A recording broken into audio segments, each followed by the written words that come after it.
Hello दोस्तों, आज की कहानी का शीर्षक है पति पत्नी और वो। मेरा नाम रोयल है। मैंने और रवि ने 1 साल की डेटिंग के बाद शादी की है। शादी में हमारे कुछ खास दोस्त और पेरेंट्स ही आए थे। रवि ऐसा ही चाहते थे। वो चाहते थे कि शादी शॉर्ट और सिंपल ही रहे। हम लोग यहाँ बड़े शहर में काम करते हैं। रवि के माता पिता गांव में ही रहते हैं। रवि ज़्यादा गांव जाते नहीं।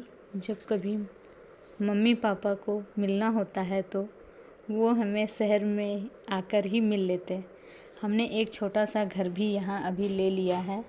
शादी के चलते मैंने अभी नौकरी छोड़ रखी है। हमारा घर रोड के साइड में ही है। हमारे किचन की खिड़की से भी रोड दिखाई देती है। रवि का ऑफिस का टाइम सुबह 9 बजे का है। सुबह मैं रवि के लिए खाना बनाती हूँ। अभी कुछ दिन मुझे खिड़की के बाहर एक लड़की दिखाई देती है। पता नहीं क्या देखती है। आज फिर मेरी नज़र खिड़की के बाहर गई। रोड के दूसरी तरफ वही लड़की ज़्यादा उम्र की नहीं थी, 26 की होगी। हमारे घर की तरफ आज फिर से देख रही थी। पहले दिन मैंने सोचा कि कोई होगी, लेकिन वो 3-4 दिन से लगातार आती मुझे दिखाई दे रही है। मेरे मन में सोचा कि जाकर उससे बात करूं। शायद किसी और का घर समझकर हमारे घर की ओर देखती रहती होगी। सुबह रवि सोए हुए थे। वो फिर वहीं दूर खड़ी दिखाई दी। इस बार मैं बाहर गई। मुझे अपनी ओर आता देख वो और घबरा गई। मैंने उससे पूछा, क्यों, आपको क्या परेशानी है? आप किसे ढूंढ रही हैं? वो घबराई हुई बोली, रवि यहीं रहता है। मैंने बोला, हाँ, आप कैसे जानती हैं? वो इतना सुनकर घबरा कर चली गई। मैंने पीछे से उसे आवाज़ दी, पर उसने सुना नहीं। मैं अपने घर में वापस आ गई। मेरे आने पर रवि उठ गए थे। पूछा, कहाँ गई थी तुम? मैंने बोला, पता नहीं, एक लड़की है, वो हमारे घर की तरफ देखती रहती है। मैंने जब जाकर उससे पूछा तो तुम्हारा नाम भी जानती है। तुम किसी गोरी सी सुंदर लड़की को जानते हो? रवि यह सुनकर भड़क गए। बोले, पागल हो क्या? कोई कुछ भी बोलेगा और तुम मान लोगी क्या? लेकिन यह सुनने के बाद रवि के चेहरे का रंग जरूर उड़ गया था। मेरे भी दिमाग में कुछ कुछ चलने लगा। रवि जब शाम को आए तब मैंने इस विषय में कोई बात नहीं की। अगले दिन मैं सुबह उठी तो रवि पहले से उठ गए थे। मैं गई तो किचन की खिड़की लगी हुई थी और बड़ी मुश्किल से खोलने पर खुलती थी। मैं कोशिश कर रही थी, लेकिन ऊपर वाली कुंडी मुझसे नहीं खुली। मैं हमेशा नीचे की कुंडी से खिड़की लगाती थी, लेकिन आज खिड़की ऊपर वाली कुंडी भी लगी हुई थी। मैंने कैसे भी कुंडी खोली और खिड़की खोली तो मैं देखकर हैरान रह गई। रवि उस लड़की से वहाँ जाकर बात कर रहे थे। वो उस पर चिल्ला रहे थे और गुस्सा हो रहे थे। लड़की रो रही थी और रवि ने उसे उंगली दिखाकर जाने को कहा। यह सब देखकर मैंने खिड़की बंद कर दी ताकि रवि को लगे नहीं कि मैंने उसे यह करते देखा है। रवि फिर घर में आ गए। मैंने ऐसे जताया जैसे कि मैंने कुछ देखा ही नहीं। अब मुझे न जाने कैसे कैसे ख्याल आने लगे। रवि मुझसे क्या छिपा रहा है? मैंने रवि से शादी करके कोई गलती तो नहीं की? आखिर वो लड़की कौन है और रवि उस पर इतना गुस्सा क्यों हो रहे थे? रवि के जाने के बाद मैंने रवि के सारे दोस्तों को, जिन्हें मैं जानती थी, उन्हें फ़ोन किया, लेकिन किसी को भी उस लड़की के बारे में पता नहीं था। मेरी समझ में नहीं आ रहा था कि क्या हो रहा है। रवि से पूछना चाहती थी, लेकिन मुझे पता थी कि वो झूठ ही बोलेगा। उसके बाद मैंने उस लड़की को घर के आसपास नहीं देखा। यह सब सोचते सोचते मेरी तबीयत बिगड़ने लगी। रवि मुझे बोलता था कि क्या हुआ, अपना ख्याल रखो, डॉक्टर के पास जाओ, लेकिन अब मुझे उसकी बातें बिल्कुल अच्छी नहीं लग रही थी। एक दिन जब मेरी हालत ज़्यादा ख़राब हुई तो मैं ऑटो लेकर पास के बड़े अस्पताल गई।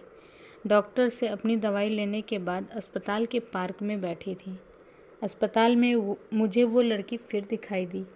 उसे देखते ही जैसे मेरी बीमारी पता नहीं कहाँ भाग गई। मैं उसके पास तेज़ चलकर गई और उसका हाथ पकड़ लिया और उसे बोला, तूने मेरी ज़िंदगी में उथल पुथल मचा दिया है। बोल, उस दिन क्या बात कर रहा था रवि तुझसे? क्या रिश्ता है तेरा? मेरे पति से। फिर उसने मुझे जो बताया सुनकर मुझे लगा कि मेरा पति ऐसा है, उसने इतनी बड़ी बात मुझसे छिपाई। शाम को रवि जब आए तब उस लड़की को अपने घर में देखकर चौंक गए। मैं भी उसके पास ही बैठी थी। रवि उसकी तरफ देखकर बोले कि अच्छा, तो तूने इसे सब बता दिया। मना किया था दूर रहने को मेरी फैमिली से।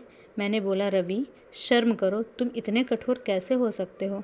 अपनी सगी बहन की मदद नहीं कर रहे हो। वो लड़की संध्या थी, रवि की सगी बहन। उसने अपने पसंद के लड़के से शादी कर ली थी, इसलिए रवि और उसके परिवार ने उससे सारे रिश्ते तोड़ दिए थे। रवि ने कहा कि मेरी कोई बहन नहीं है। मैंने कहा, इसका पति अस्पताल में है, इसे रुपयों की ज़रूरत है। बहन नहीं तो इंसानियत के नाते ही तुम्हें इसकी मदद करनी थी।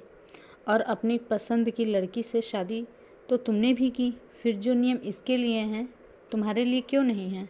मुझे पता होता तुम ऐसी सोच वाले हो तो मैं तुमसे कभी शादी नहीं करती। जिसको बहन के आंसू नहीं पिघला सके, उस आदमी के सीने में दिल नहीं हो सकता। इतना कहकर मैंने अंदर से अपने सारे गहने लिए और संध्या के साथ जाने लगी। हमें जाते देख रवि फूट फूट कर रोने लगा। संध्या भी उन्हें देख कर रोने लगी। रोते हुए रवि बोले, हमने इसे बहुत प्यार दिया, पापा ने, मम्मी ने। मैंने रानी बनाकर रखा इसे, और यह ऐसे ही एक दिन बिना बताए घर से चली गई। हमारा प्यार तूने नहीं देखा, इसके लिए मैं रात भर रोया कि कहाँ होगी, कैसे होगी मेरी बहन। तब इसे भाई और पापा की याद नहीं आई। अरे मुझसे कहती, तुझे क्या करना है, ऐसे ही चली गई थी ना, अब क्यों आई है? बहन भी बोली, भैया मुझे लगा आप लोग नहीं मानेंगे। उन दोनों भाई बहन को रोते देख मेरी आंखें भी भर आई, पर आंसू के साथ जैसे सारे गिले शिकवे खत्म हो गए। वो खुद अस्पताल गई संध्या के साथ। मम्मी पापा को भी बुलाया। दोनों ने बेटी को बड़े प्यार से गले लगा लिया। अब अस्पताल में संध्या के पति की हालत बहुत अच्छी है। डॉक्टर ने कहा कि जल्दी डिस्चार्ज हो जाएंगे। रवि की आंखों में मुझे एक अलग सा सुकून अब देखने को मिल रहा है। रवि ने संध्या को कहा, अब कुछ करेगी तो माफ़ नहीं करूँगा। हमेशा मेरी प्यारी बहन बन के रहना। जो भी हो मुझे बताना। ज़िंदगी बहुत छोटी है, आपके अहंकार में इतना सुकून नहीं जितना कि माफ़ कर देने में है। एक बार करके देखिए, ज़िंदगी बदल जाएगी। तो दोस्तों, ये रही आज की हमारी कहानी। एक दुनिया में एक प्यार ही जिसके बलबूते पर हर इंसान का दिल जीता जा सकता है। और अब ये कहानी हमारी यहीं समाप्त होती है। कैसा लगा ज़रूर बताइएगा। धन्यवाद दोस्तों।